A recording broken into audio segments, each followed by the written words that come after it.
Hello everyone, welcome to NEET in 70 days challenge. நம்ம இருக்குது daily challenge day number 4ல. Day number 4 கான challenge என்னைக்கு அப்படின்னா 27th அன்னைக்கு. இன்னும் எவ்வளவு நாட்கள் இருக்குன்னா 67 நாட்கள் தான் மிச்சம் இருக்கு. சீரியஸா உட்கார்ந்து படிங்க. ஓகே. ஸோ கைனமெட்டிக்ஸில் பார்த்தீங்கன்னா day 7 and day 6 and day 7க்கான வீடியோ பாருங்கள். அதெல்லாம் பிளேலிஸ்ட்டு நான் வந்து நம்மளோட யூடியூப் வாட்ஸ்அப் கம்யூனிட்டியில் போட்டு வச்சுருக்கேன். ஸோ அதில் வந்து என்னென்ன டாபிக்ஸ் பார்க்க போகிறோம், இந்த டாபிக்ஸ் இருக்க போது ஸ்ட்ரக்சர் ஆஃப் ஆட்டமில் பார்த்தீங்கன்னா Bohr model of hydrogen atom towards quantum mechanical model of atom. சரிங்களா? ஸோ நம்ம குவாண்டம் மெக்கானிக்கல் மாடல் ஆஃப் ஆட்டமும் படிப்போம். நெக்ஸ்ட் லெக்சரில் இது கண்டினியூ ஆகும். பயாலஜியில் நம்ம 2வது யூனிட்டுக்கு வந்துட்டோம், கரெக்டாக இல்லையா?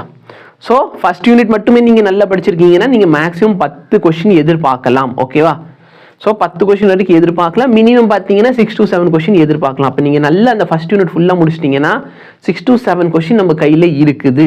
ஓகே, இப்போ பாருங்கள் பிளான்ட் ஃபிசியாலஜி. இந்த பிளான்ட் ஃபிசியாலஜியில் பார்த்தீங்கன்னா photosynthesis in higher plants. Okay, இந்த டாபிக்லேருந்து கொஸ்டின் வந்திருக்கு. ஃபிசிக்ஸில் இந்த டாபிக் வந்து நீங்கள் புக்கில் படிக்க போகிறீங்க. இதுலேருந்து கொஸ்டின்ஸ் வந்திருக்கு, இம்பார்ட்டன்ட் தான். ஓகேவா? இந்த லெசன் ரொம்ப இம்பார்ட்டன்ட்.